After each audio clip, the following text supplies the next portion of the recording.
মুআয ইবনে জাবাল রাদিয়াল্লাহু তাআলা আনহুর বর্ণনা, তিনি বলেন আওসানি রাসূলুল্লাহ বিআশারি কালিমাত, আল্লাহ নবী আমাকে 10টা উপদেশ দিয়েছে। গণবেন, বলেন নবীজি কয়টা উপদেশ দিয়েছে? আমারে আপনারে সবাইরে কয়টা উপদেশ? 1 নাম্বার, লা তুশরিক বিল্লাহি শাইআ ওয়া ইন কুতিলতা ওয়া হুররিকতা, আল্লাহর সাথে শিরিক করবা না, যদিও তোমাকে হত্যা করা হয়, যদিও তোমাকে জ্বালিয়ে দেওয়া হয়। বলেন, হত্যা করা হয়, জ্বালিয়ে দেওয়া হয়, আল্লাহর সাথে কি করা যাবে না? আল্লাহর সাথে শিরিক চিনেননি কারে কয়? গরু জবাই করছেন, জবাই করার সময় বললেন আব্দুল কাদের জিলানীর নামে জবাই করলাম, এটা কি শিরিক? গরু জবাই করার সময় বললেন মুহাম্মাদুর রাসূলুল্লাহ সাল্লাল্লাহু আলাইহি ওয়াসাল্লামের নামে জবাই করলাম, শিরিক। কি বলেন তো? শিরিক। যেই শিরিক করে তার উপরে আল্লাহ পাক রব্বুল আলামিন অভিশাপ দেয়। মুসলিম শরীফ হাদিস নাম্বার 5018 নাম্বার হাদিস। এই হাদিসে রাসূল আকরাম সাল্লাল্লাহু আলাইহি সাল্লাম বলেন, লানাল্লাহ মান লাআনা ওয়ালিদা, ওই ব্যক্তিকে আল্লাহ অভিশাপ দেয় যেই ব্যক্তি তার মা বাবারে অভিশাপ দেয়। কোন সন্তান যদি তার বাবাকে বলে আপনার মতো বাবা না হইলে আমার অনেক ভালো হইতো, এই ছেলেরে আল্লাহ অভিশাপ দেয়। কোন ছেলে যদি তার মাকে বলে তুমি আমার মা না হইয়া অন্য কেউ মা হইলে ভালো হইতো, এই সন্তানকে আল্লাহ অভিশাপ দেয়। আসেনি এমন সন্তান? 2 নাম্বার, লাআনাল্লাহু মান যাবাহা লিগাইরিল্লাহ, ওই ব্যক্তিকে আল্লাহ অভিশাপ দেয় যেই ব্যক্তি পশু আল্লাহ ছাড়া অন্যের নামে জবাই করে। হুজুর 7 নামে কোরবানি দেন, আজকে থেকে বাংলার কোয়েন না। হুজুর 7 নামে কোরবানি দেন, এটা আর বলবেন না। হুজুর 3 নামে কোরবানি দেন, আর বলবেন না। বলেন আমার সাথে, 7 জনের পক্ষ থেকে। সবাই বলেন, 7 জনের পক্ষ থেকে, 3 জনের পক্ষ থেকে, 4 জনের পক্ষ থেকে, আল্লাহর নামে। তাহলে 7 নামে না 7 জনের পক্ষ থেকে? নামে কার? এই ভুলগুলা কোরবানির সময় আর করেন না। একজনে ছুরি নিয়ে দাঁড়ায় থাকে, হুজুর 7 নামে, আর বললেন না এটা। হুজুর 7 জনের পক্ষ থেকে, আল্লাহর নামে। মনে থাকবে তো? তো যেই ব্যক্তি আল্লাহ ছাড়া অন্য কারো নামে জবাই করে তার উপরে আল্লাহ অভিশাপ দেয়। 3 নাম্বার, ওয়ালাআনাল্লাহ মান গায়্যারা মানারাল আরদি, দেখেন তো এই অপরাধটা আপনাদের মাঝে আছে কিনা। যেই ব্যক্তি জমিন, অন্যের জমিন নিজের কবজায় নিয়ে নেয়, নিয়ে নেওয়ার পর বলে ক্রয় সূত্রে এই জমির মালিক আরিফ বিন হাবিব। আছে? অন্যের জমিন সামান্য, এই সামান্য একটু জমিন যদি আপনার আয়াত্তে নিয়ে বাস লিখে দিয়েছেন, ক্রয় সূত্রে এই জমির মালিক হাজি মোহাম্মদ অমক, তার উপর আল্লাহ অভিশাপ দিতে থাকে। আল্লাহ 24 ঘন্টা তার উপর অভিশাপ চলতে থাকে। সে হজ করছে 50 বার, কয়বার? এই হজ করা অবস্থা অভিশাপ চলতেছে, আরেকজনের জমি মেয়েরা হজ করতেছে। এগুলো 3 নাম্বার। 4 নাম্বার, লাআনাল্লাহু মান আওয়া মুহদিসা, যে ব্যক্তি কোন বেদাতিকে আশ্রয় দেয় ওই ব্যক্তিকে আল্লাহ অভিশাপ দেয়। আপনাদের এলাকায় সালাগাই দিয়ে এক ব্যক্তি ঘুরতেছে, হঠাৎ আপনারা মনে করলেন লোকটা সালাগাই দিয়ে কেন হাঁটতেছে, মনে হয় ভিতরে কিছু আছে। চিন্তা ভাবনা কইরা তারা আপনারা পীর বানায়া দিয়ে এলাকার মধ্যে খানকা খুইলা দিলেন। আল্লাহ নবী কয় তোমার উপর আল্লাহ 24 ঘন্টা অভিশাপ দেয়, কারণ তুমি কেন বাটপারকে জায়গা দিলা। তাহলে শিরিক করা যাবে না। আবার আসেন আগের জায়গায়, নবীর 10 উপদেশ মনে আসেনি? ওখান থেকে এই হাদিসে আসলাম। 1 নাম্বার, আল্লাহর সাথে শিরিক করবা না, যদিও তোমাকে হত্যা করা হয়, যদিও তোমাকে জ্বালিয়ে দেওয়া হয়। 2 নাম্বার, ওয়ালা তা'আক্কান্না ওয়ালিদাইক ওয়া ইন আমারাকা আন তাখরুজা মিন মালিকা ওয়া আহলিকা, তোমার মা বাবা যদি তোমাকে সম্পদ থেকে আলাদা করে দেয়, তোমাকে যদি ত্যায্য করে দেয়, মা বাবার নাফরমানি করবা না। ঘর থেকে বের করে দিছে, সম্পদ থেকে বের করে দিছে, তুই পাবি না সম্পদ, এরপরেও মা বাবার সাথে নাফরমানি করা যাবে না। এখন মা বাবা বের করবে কি? ছেলে মা বাবারে বের করে দেয়। 2 নাম্বার, তোমার মা বাবা যদি তোমাকে সম্পদ থেকে বের করে দেয়, ত্যায্য করে দেয়, তাও তুমি তোমার মা বাবার কি করবা না? নাফরমানি করবা না। 3 নাম্বার, এই 3 নাম্বারটা শুনেন, ওয়ালা তাতরুকান্না সালাতান মাকতুবাতান মুতাআম্মিদা, বলেন ইচ্ছাকৃতভাবে, বলেন 1 ওয়াক্ত ফরজ নামাজ ছেড়ে দিবা না। নবীজি বলেন ইচ্ছাকৃতভাবে 1 ওয়াক্ত ফরজ নামাজ ছেড়ে দিবা না। ফাইন্না মান তারাকা সালাতান মাকতুবাতান মুতাআম্মিদান, কেউ যদি 1 ওয়াক্ত ফরজ নামাজ ইচ্ছাকৃতভাবে ছেড়ে দেয়, ফাকাদ বারিআত মিনহু জিম্মাতুল্লাহ, আল্লাহর জিম্মা তার থেকে উঠে যায়, ওই বান্দার দায়িত্ব আর আল্লাহ নেয় না। যা তোর যা মন চায় কর। 1 ওয়াক্ত ফরজ নামাজ যদি কেউ, সবাই মন দিয়ে শোনেন, 1 ওয়াক্ত ফরজ নামাজ যদি কেউ ইচ্ছাকৃতভাবে ছেড়ে দেয়, তার থেকে আল্লাহ জিম্মা উঠায় নেয়, তোমার যা মন চায় করো, আমি তোমার দায়িত্ব নিচ্ছি না। ভাই কথাটা খুব খুব খুব কঠিন কথা। বালিশে মাথা লাগায় চিন্তা করেন, 1 ওয়াক্ত নামাজ ইচ্ছাকৃতভাবে ছেড়ে দিলে আল্লাহ কষ্ট পায় আপনার উপরে, আল্লাহ রাগান্বিত হয়। যা, তোর যেমন চাই কর। তুমি দুনিয়ার সব পারলা, আর আমার জন্য নামাজটা পড়ার সময় তোমার যত অজুহাত, আমার কাপড় ঠিক নাই, আমার এই কাজ আছে, সেই কাজ আছে। মুসলমান দুনিয়ার সব করতে পারে, নামাজের সময় হাজারো অজুহাত দাঁড় করায়।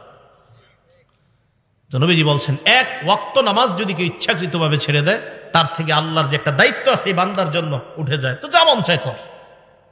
তাহলে 3 নাম্বার, ওয়াদা করা যায় এক ওয়াক্ত নামাজ ইচ্ছাকৃতভাবে স্বেচ্ছায় সজ্ঞানে আর ছাড়বো না ইনশাআল্লাহ। আল্লাহ কবুল করেন। 4 নাম্বার, আল্লাহ নবী বলেন, ওয়ালা তাশরাবান্না খামরা, মদ পান করবা না, গাঁজা খাইবা না, চিপায় চুপায় ইয়াবা টানবা না। কি টানবা না? ইয়াবা, গাঁজা।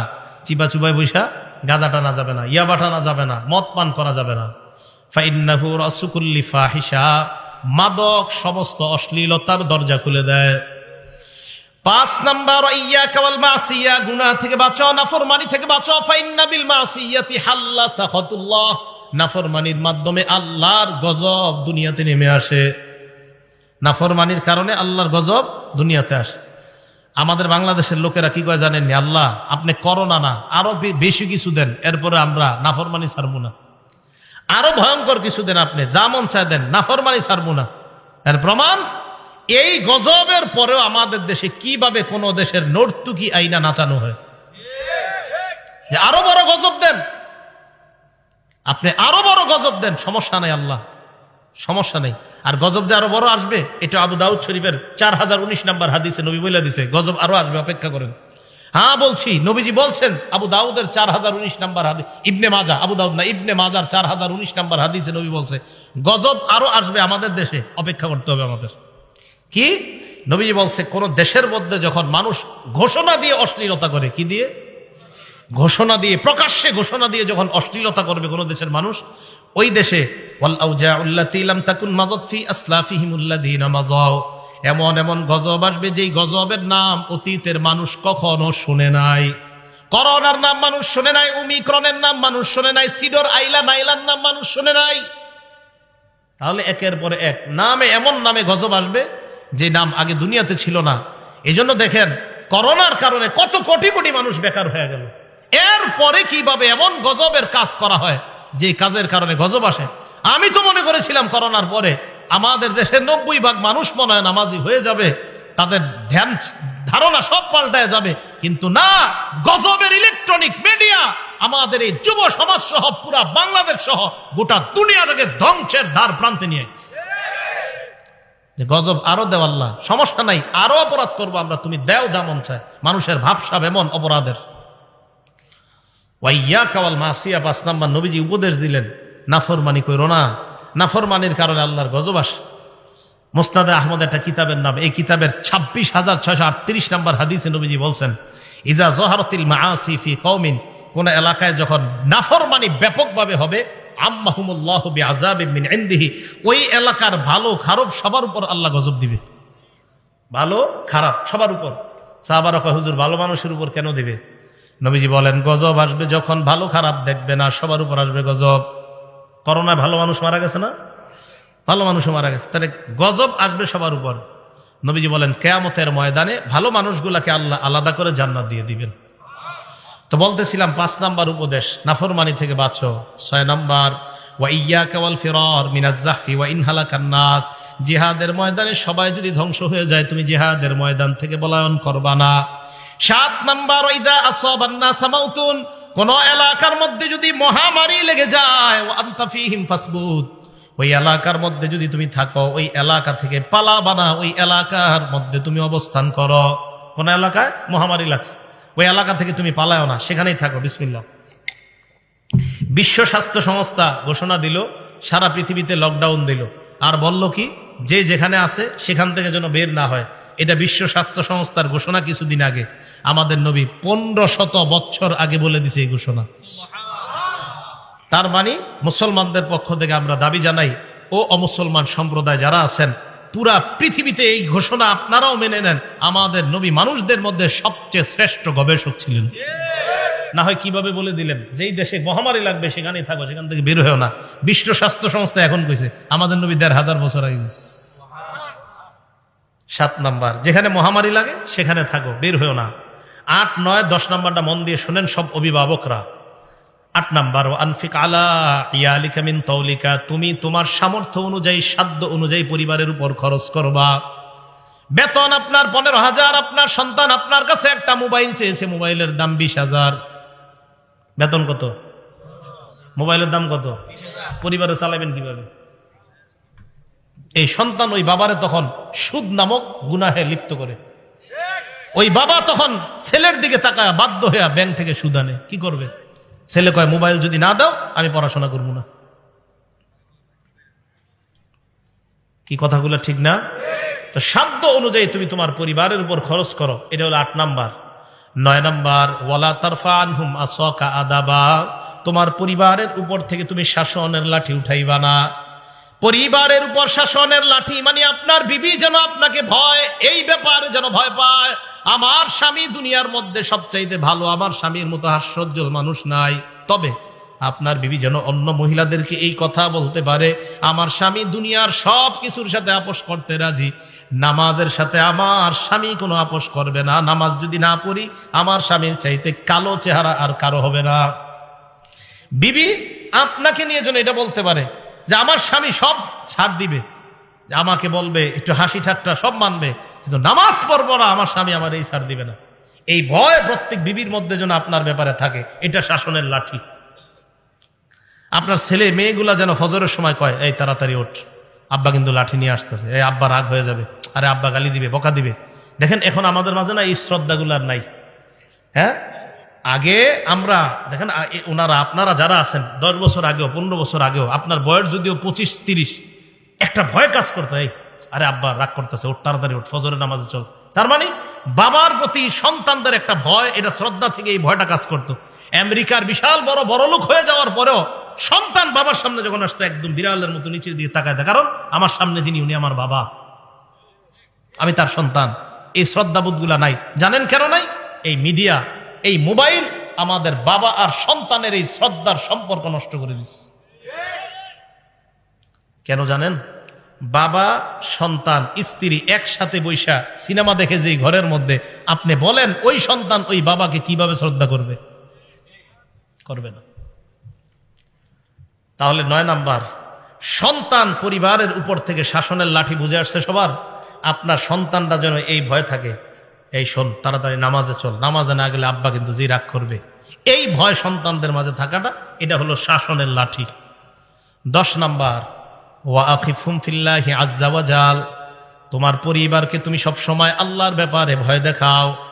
পরিবার যেন গুনাহ দিকে ধাবিত না হয়। তাদেরকে বলো মরণের পর 2টা ঠিকানা, একটা হলো জান্নাত আর একটা হলো জাহান্নাম। আমি আবার বলি একবারে, আপনারা দেখেন একটু মনে রাখতে পারেন কিনা। 1 নাম্বার, আল্লাহর সাথে শিরিক করা যাবে না। 2 নাম্বার, মা বাবার সাথে নাফরমানি করা যাবে না। 3 নাম্বার, ফরজ নামাজ ইচ্ছাকৃতভাবে ছেড়ে দেওয়া যাবে না। 4 নাম্বার, মাদক পান করা যাবে না। 5 নাম্বার, আল্লাহর নাফরমানি করা যাবে না। 6 নাম্বার, জিহাদ যদি কখনো ফরজ হয়ে যায় জিহাদের ময়দান থেকে পলায়ন করা যাবে না। 7 নাম্বার, মহামারী কবলিত এলাকায় থাকলে ওই এলাকা থেকে পলায়ন করা যাবে না। 8 নাম্বার, সাধ্য অনুযায়ী পরিবারের উপর খরচ করা। 9 নাম্বার, পরিবারের উপর থেকে শাসনের লাঠি না উঠানো। 10 নাম্বার, পরিবারকে আল্লাহর ব্যাপারে ভয় দেখানো। টানলে ধরে টানায় রাখবেন, এগুলা কাজে লাগবে। আমাদের নবীজির উপদেশ তো খুব কাজে লাগবে। দেখবেন খুব কাজে লাগবে যে আমাদের নবীর উপদেশ এগুলা, তখন আপনার ভিতরে একটা শ্রদ্ধা কাজ করবে। আমি আরিফ বিন হাবিবের উপদেশ না, এগুলো নবীজির উপদেশ। এগুলো রাসূল আকরাম সাল্লাল্লাহু আলাইহি সাল্লাম আমাদেরকে বলছেন। বলেন দামি কথাগুলা না? আল্লাহ আমাদেরকে আমল করার তৌফিক দান করেন। বলেন তো কোত্থেকে আসছে এই জায়গায়? মুসলিম শরীফে 431 নাম্বার হাদিস, যে হাদিসে হযরত উসমান বলছে নামাজ পড়লে সব মাফ, কবিরা গুনাহ করা যাবে না। এইখান থেকে এই কবিরা গুনাহগুলো জানলাম আমরা। মুসলিম শরীফের 440 নাম্বার হাদিস। এই হাদিসে রাসূল আকরাম সাল্লাল্লাহু আলাইহি সাল্লাম বলেন, as-salawatul khams, 5 ওয়াক্ত নামাজ। ফজর পড়ছেন, জোহর পড়ছেন, আসর পড়ছেন, মাগরিব পড়ছেন, এশা। দেখেন নামাজ ফাঁকা, নামাজ ফাঁকা। মাঝখানে আপনার কিছু ভুলভ্রান্তি হয়ে গেছে, পরের নামাজটা পড়ার কারণে আগের গুনাহগুলা মাফ। বুঝে আসছে না সবার? এবার আল্লাহ নবী বলেন, ওয়াল জুমআতু ইলাল জুমআ, এক জুমা থেকে আরেক জুমা, মাঝখানে তুমি সালাত আদায় করছো, সব করছো, এরপরেও কিছু গুনাহ তোমার রয়ে গেছে, এখনো মাফ হয় নাই। 5 ওয়াক্ত নামাজও পড়ছেন, সব করছেন, এরপরে আল্লাহ কয় ঠিক আছে, আছে তো এখনো তোর সুযোগ, জুমার নামাজটা আদায় করলেন, আগের ওই নামাজও পড়ছেন, সব করছেন, এরপরেও কিছু গুনাহ এখন আটকায় আছে। আল্লাহ নবী বলেন জুমা পড়লা, আগের গুনাহগুলা মাফ। করতে করতে আপনার বছর শেষ হয়ে গেছে, রমাদান উইলা রমাদান, এক রমজান থেকে আরেক রমজান এসে গেছে, মাঝখানে আপনি নামাজ ছাড়েন নাই, জুমাও ছাড়েন নাই, সব আপনি করছেন, এরপরে আপনার কিছু অপরাধ এখনো জুইলাস। নামাজ পড়ছেন, অপরাধ তো অনেক মাফ হয়েছে, জুমা পড়ছেন মাফ হয়েছে, কিন্তু এখনো কিছু আছে। আল্লাহ নবী কয় রমজান মাস পাইলা, সুন্দরভাবে রমজান আদায় করো, আগের এক বছরের সব মাফ। মুকাফফিরাতুন মা বাইনাহুন্না, আগের যা আছে সব মাফ। রমজানটা সুন্দরভাবে কাটানোর তৌফিক দান করেন। মুসলিম শরীফের 1409 নম্বর হাদিস। এই হাদিসে রাসূল আকরাম সাল্লাল্লাহু আলাইহি সাল্লাম বলেন, মাসালুস সালাওয়াতিল খামসি কামাসালি নাহরিন জারিন গামরিন আলা বাবি আহাদিকুম ইয়াগতাসিলু ফীহি কুল্লা ইয়াউমিন খামসা মাররাত। তোমাদের কারো বাড়ির দরজার সামনে একটা পুকুর আছে, প্রবাহিত পুকুর, প্রবাহমান একটা নদী আছে, এই নদীর মধ্যে তুমি 5 বার গোসল করলা অথবা ওযু করলা। বলেন তো আমরা যদি আমাদের ঘরের সামনে একটা নদীর মধ্যে 5 বার গোসল করি, শরীরে ময়লা থাকবে? নবী বলেন 5 ওয়াক্ত সালাত তুমি আদায় করে নাও, তোমার জিন্দেগীর গুনাহগুলা ওই ময়লার মতো আল্লাহ ধুয়ে মুছে সাফ করে দেয়। আচ্ছা, আরেকটা বর্ণনা আপনাদের শোনাই। নাম ফাতহুল বারি, 4 নম্বর খণ্ড, 344 নম্বর পৃষ্ঠা। তবে এই ফাতহুল বারির লেখকের নাম ইবনে রজব। আব্দুল্লাহ ইবনে মাসউদ রাদিয়াল্লাহু তাআলা আনহু বলেন, তাহতারিকুনা, গুনাহের আগুনে তোমরা জ্বলতেছো।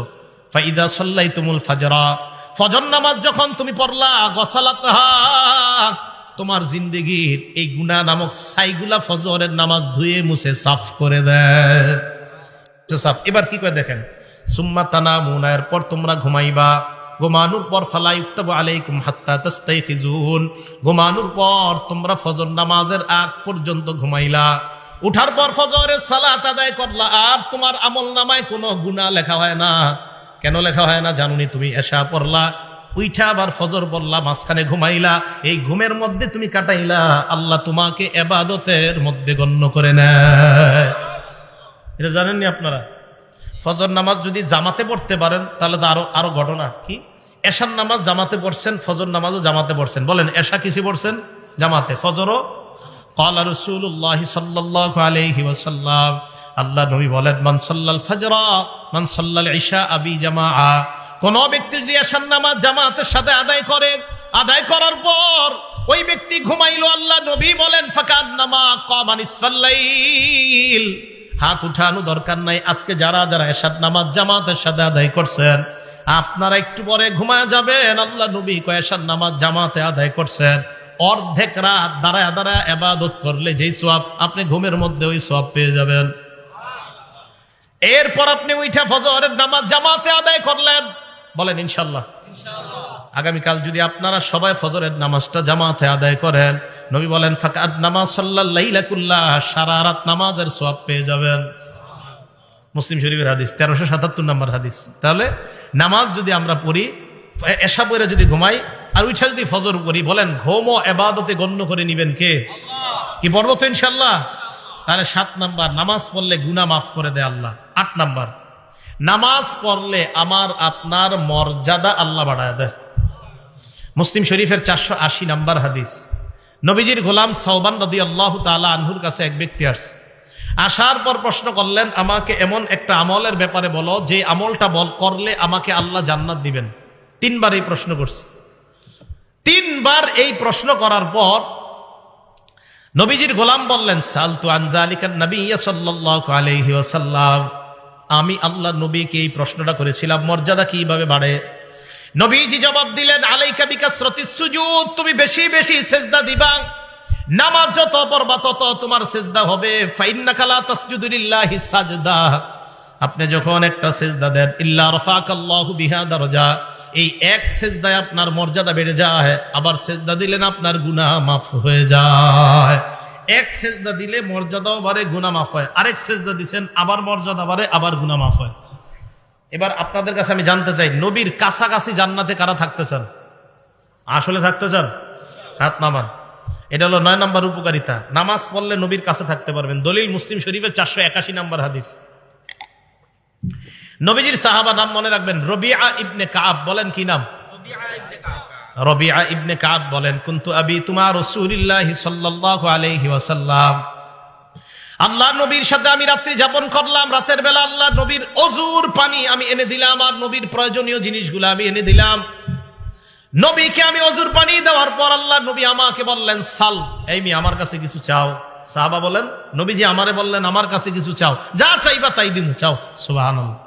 আচ্ছা, আমি আর আপনি হইলে কি চাইতাম বলেন তো? আপনাদের কথা কি, আমি হইলে মনে করতাম যে একটা বাড়ি টাড়ির ব্যবস্থা করে দেন, এরকমই। দেখেন আমাদের নবীজি সাহাবা কত বুদ্ধিমান। উনি বললেন, ইয়া রাসূলুল্লাহ ইন্নী আসআলুকা মুরাফাকাতাকা ফিল জান্নাহ, আমি জান্নাতে আপনার সাথে থাকতে চাই।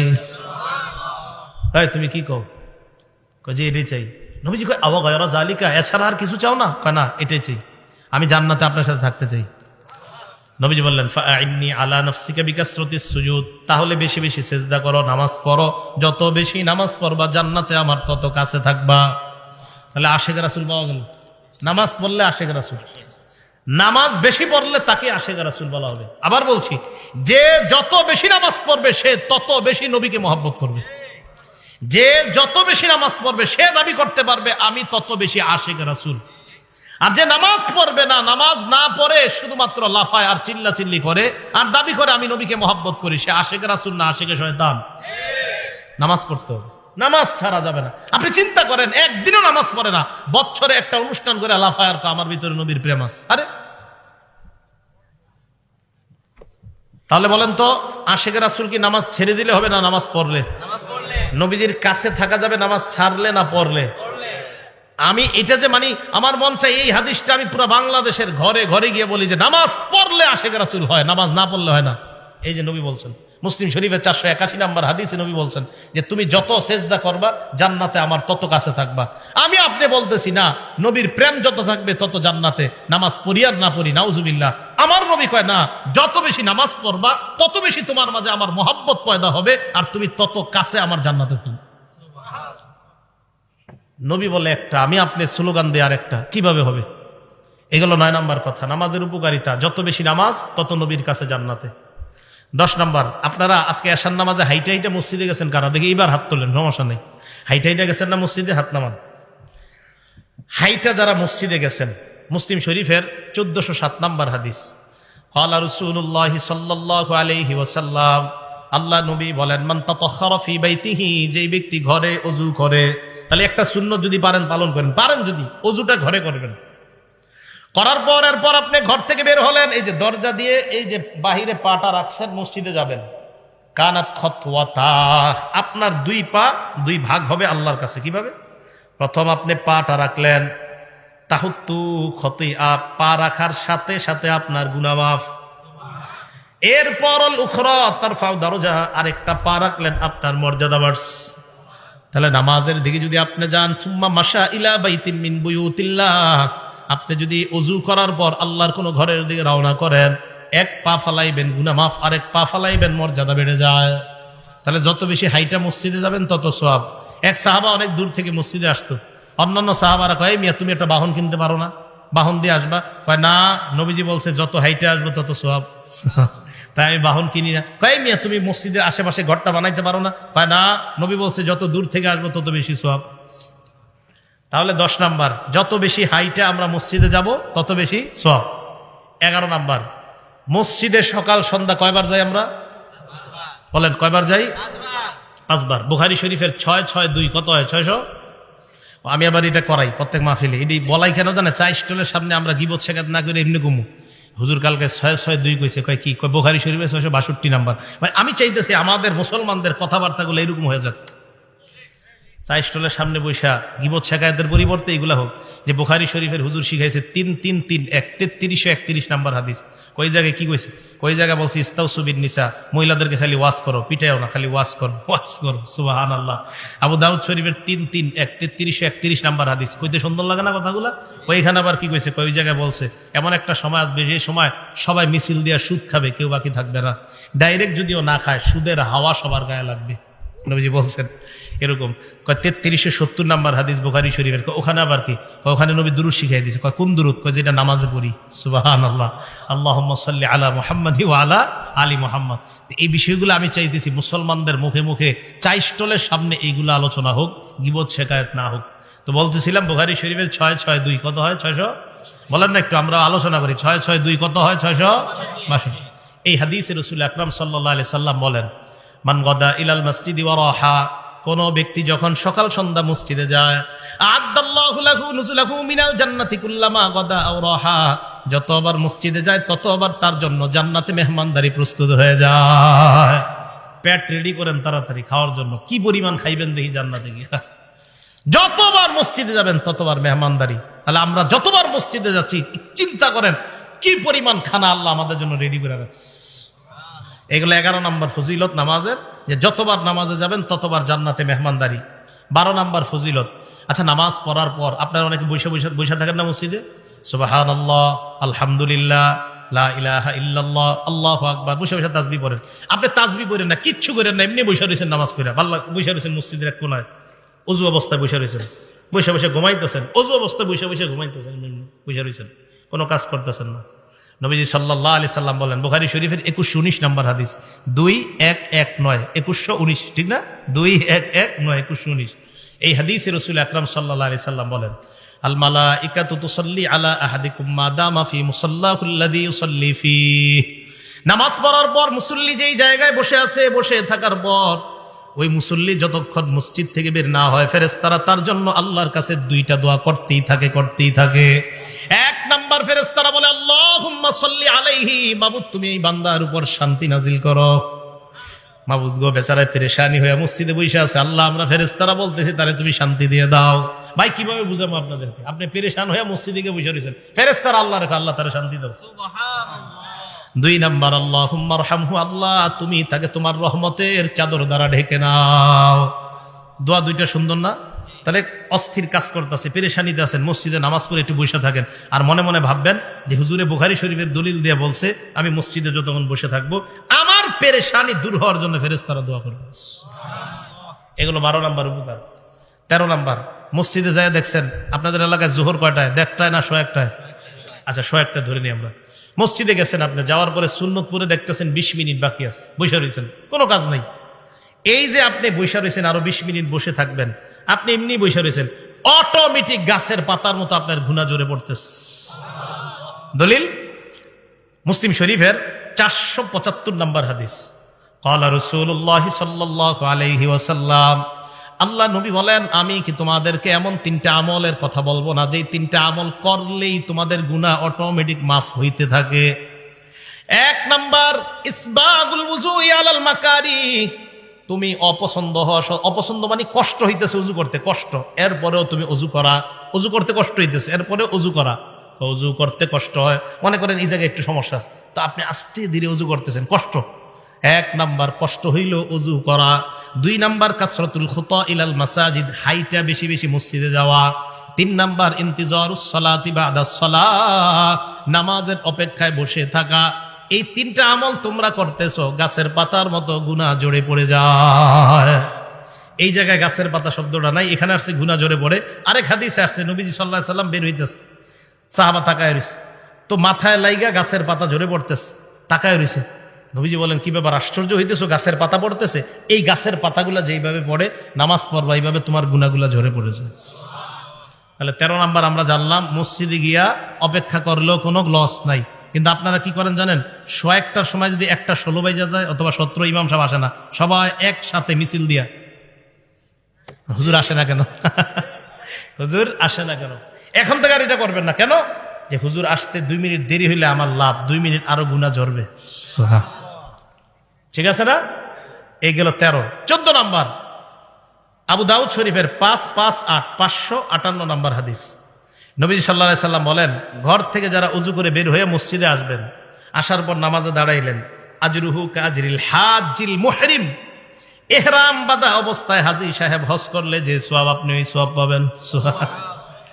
নামাজে গেলে আপনি দেখেন কত পরিমাণ সওয়াব, হজের সোয়াব, নামাজে গেলে গুনাহ মাফের সোয়াব, নামাজে গেলে মর্যাদা বাড়ার সোয়াব, নামাজে গেলে নবীর কাছে জান্নাতে থাকার ফজিলত। আর কি চান? মানুষ বুঝে না, মানুষ দুনিয়ার সব করে নামাজ ছাড়া। বিশ্বাস করেন আমাদের সব সুন্দর নামাজ ছাড়া। আমরা যারা নামাজ পড়িও নামাজটা সুন্দর হয় না আমাদের। আমি আপনাদেরকে বলছি বুখারী শরীফের 757 নম্বর হাদিস দিয়া, নামাজটা যেন খুব ধীর স্থিরতার সাথে সুন্দরভাবে হয়। হবে না ইনশাআল্লাহ? অনেক সময় হয়ে গেল। 15 নম্বর উপকারিতা, এটা কিতাব আছে আল জামিউস সগীর বা সহিহুল জামে 445 445 নম্বর হাদিস। এই হাদিসে আসছে, দেখেন কি মজার হাদিস। আপনারা যারা মসজিদে নামাজ পড়তে যান, যাওয়ার পর এরপরে বাসায় ফিরে আসার আগ পর্যন্ত, কানাফিস সালাতি হাত্তা ইয়ারজিআ, বাসায় ফিরে আসার আগ পর্যন্ত ওই ব্যক্তি নামাজে থাকলে যে সওয়াব, বাসায় যাওয়ার আগ পর্যন্ত অন্য গুনাহ করেন না, এদিক সেদিক টিভিতে দাঁড়ায়েন না, নামাজে গেছেন আবার বাসায় চলে গেছেন, আল্লাহ আপনাকে বাসায় যাওয়ার আগ পর্যন্ত সওয়াব দিতেই থাকে। লস আছে? নাই। আল্লাহ পাক রব্বুল আলামিন যে কথাগুলো শুনলাম বললাম, আমাদেরকে আমল করার তৌফিক দান করেন। আপনারা কম মানুষ হওয়া সত্ত্বেও আমি আলোচনা অনেক বেশি করছি, অথচ আমি অনেক মানুষের মাঝেও 65 মিনিটের বেশি আলোচনা করি না, কিন্তু কেন জানি করে ফেলছি। আল্লাহ পাক রব্বুল আলামিন আমাদের সকলকে যা শুনলাম বললাম, ভাইও আমরা নামাজি হয়ে যাই। আজকে একজন নামাজি হয়ে যান, মানুষ কম বেশি কোনো ব্যাপার না, একজন নামাজি হয়ে যান, মাহফিল কবুল, মাহফিল কবুল হয়ে যাবে। নামাজি হয়ে যান, মাহফিল কবুল। নামাজি হয়ে গেলে মাহফিল কবুল। 1 লক্ষ মাহফিলের মাঝে শ্রোতা, 1 লক্ষের মাঝে যদি 5 জন নামাজি নতুন করে হয়, ওই মাহফিল কবুল।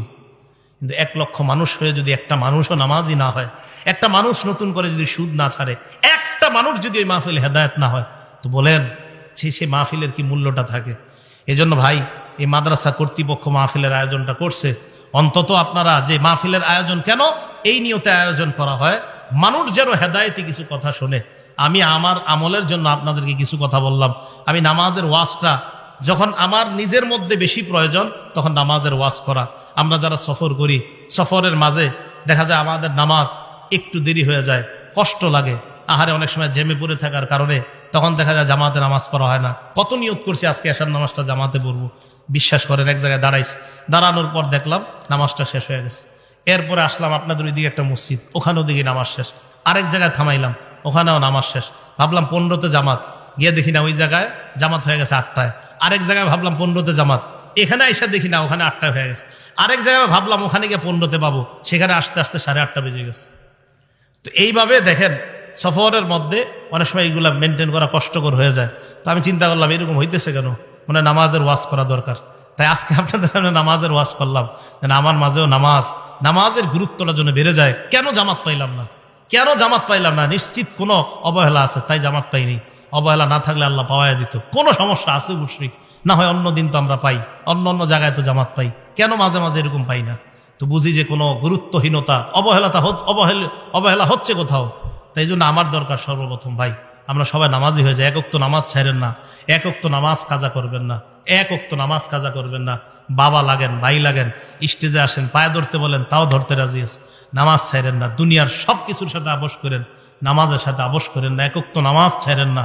বিশ্বাস করেন, নামাজ যদি আপনি ছেড়ে দেন, আল্লাহ আপনি নামাজ ছেড়ে দিলে আর কবে আপনি আল্লাহরে রাজি করবেন বলেন?